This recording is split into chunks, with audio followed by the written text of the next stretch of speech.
সিলেটের তামাবিল সড়কে মহিষের ট্রাক থামানোর এই দৃশ্য অনেকটা ওপেন সিক্রেট। ট্রাফিক বিভাগের সদস্য না হলেও থানা পুলিশের এই সদস্যরা রাস্তার পাশে সিএনজি চালিত থ্রি হুইলারে করে লুকিয়ে থাকেন বিভিন্ন অংশে। সুযোগ বুঝে রাস্তায় দাঁড়াতে দেখা যায় তাদের কয়েকজনকে। সিলেটের সীমান্ত এলাকা জৈন্তাপুর, কানাইঘাট, গোয়াইনঘাট এলাকা হয়ে নামা ভারতীয় মহিষের চালান ঢাকায় যায় এই সড়ক ধরে। সুনামগঞ্জের দোয়ারাবাজার বিশ্বম্বরপুর সীমান্ত হয়েও যাচ্ছে চিনি আর অন্যান্য চোরাই পণ্যের বহর। চালানের নিয়ন্ত্রণ রাজনৈতিক পর্যায় থেকে স্থানীয় প্রভাবশালীদের হাতে ভাগ পাচ্ছে অনেকেই। এমন কোনো তালাবাদ নেই, পায় না, সব নেই পায়। সুনামগঞ্জের এমন কোনো বর্ডার আছে পায় না। মহেশকলা বর্ডার থেকে সাংবাদিকরা টেকা, ছোট ভাই আছে ব্যবসা করিলে মহেশকলা জিগাতলা বর্ডার থেকে সাংবাদিকরা টেকা, দোয়ারা বর্ডার থেকে সাংবাদিকরা টেকা, 10-12টা বর্ডার থেকে সুনামগঞ্জের টেকাটা কিন্তু সাংবাদিকরা কাছে তো। এখন জন্ম সনদ দিয়ে খোলো বিকাশ স্টুডেন্ট অ্যাকাউন্ট। নিজের বিকাশ নিজে কর।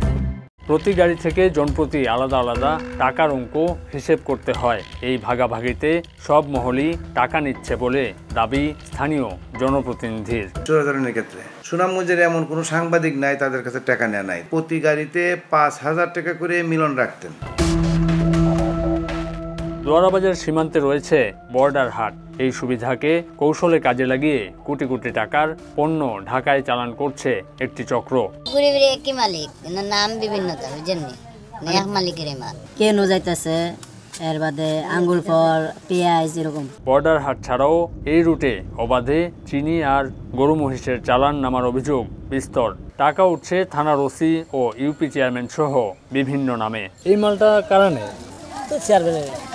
চেয়ারম্যানের ওখানে তারা টাকা তুলতেছে। এদের বিরুদ্ধে অ্যাকশন যাচ্ছে না কেন প্রশাসন? যে টাকা নাই নিত। দোয়ারাবাজার সীমান্তে চোরাচালান ব্যবসায় রাজনৈতিক ছাত্র সংগঠনের চাঁদা তোলার অভিযোগও রয়েছে। রমরমা সীমান্ত কারবারে চাঁদা না দিলে চলে নির্যাতন। পুলিশের বাইরেও কথিত সাংবাদিকদের নামে উঠছে টাকা। চেয়ারম্যানের ভাই, তারপরে চাস্তো ভাই, ওর শালা মাল যখন ইন্ডিয়া থেকে আসে ক্যারেট প্রতি 150 টাকা তাদেরকে দিতে হয়। বাজারে বিভিন্ন তারা মহড়া দেয়, অস্ত্র নিয়ে। তারপর টাকা যদি না দেয় আপনি বিভিন্ন ধরনের ঠেট দিতেছে। পুলিশ নীরব ভূমিকা পালন করে। তারা চেয়ারম্যানের লোক গেটের উপরে এলাকার কোনো মানুষ ঢুকতে দেয় না। দোয়ারাবাজার সীমান্তে অভিযুক্ত চেয়ারম্যান মিলন খান ক্যামেরায় কথা বলতে না চাইলেও দেখা করতে আসেন প্রতিবেদকের সঙ্গে। তবে পরিস্থিতি তার অনুকূলে নেই অনুমান করে সটকে পড়েন স্থানীয় এক সাংবাদিককে নিয়ে। বেপরোয়া চোরাচালানের লাগাম টেনে ধরতে চেষ্টা চলছে বলে জানায় পুলিশ। আমরা সর্বাত্মকভাবে চোরাচালান প্রতিরোধকল্পে আমরা কাজ করে যাচ্ছি। পুলিশের ক্ষেত্রে আমরা যদি কখনো সংবাদ পাই আমাদের কোনো সদস্য অনৈতিক কর্মকাণ্ডের সাথে জড়িত আসে, তাহলে আমরা তাৎক্ষণিকভাবে তাদের বিরুদ্ধে বিভাগীয় ব্যবস্থা গ্রহণ করে থাকি। অবস্থা এতটাই ভয়াবহ যে সিলেটের সীমান্তবর্তী থানাগুলোতে বিভিন্ন সময়ে আটক, চোরাচালানের ট্রাকের দখলে বদলে গেছে থানার স্বাভাবিক চিত্র। দেখে মনে হতে পারে কোনো ট্রাক স্ট্যান্ড, কিন্তু এটি সিলেটের সীমান্তবর্তী একটি থানার ভেতরকার চিত্র। সিলেটের বেশিরভাগ থানাগুলোর অবস্থা এখন প্রায় এমনই, যেখানে পুলিশের নিজের গাড়ি রাখারই জায়গা নেই। সীমান্তের এমন ভয়াবহ রূপ পরিবর্তনে এখন প্রয়োজন সরকারের গুরুত্বপূর্ণ পদক্ষেপ, এটি মনে করছেন সিলেটবাসী।